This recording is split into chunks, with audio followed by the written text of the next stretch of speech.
ako sa bahay ng lolo ko. So, may ginagawa po pala si Daddy dito. May ginagawa po siyang terrace dito. Kaya po pumunta kami dito at kagabi pa po kami nakapunta dito. Kahapon po kasi umalis po kami. Nagpagawa po ng motor kasi po pupunta po dito. Kasi po sira po yung motor. Kaya po, tas nung po nakakating na po kami sa vulcanizer, nasira pa po yung gulong.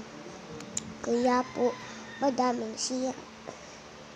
Kaya po, ayun, nakapunta na kami ng kagagabi pa po. Pagod na si Daddy. Pagod na po si Daddy.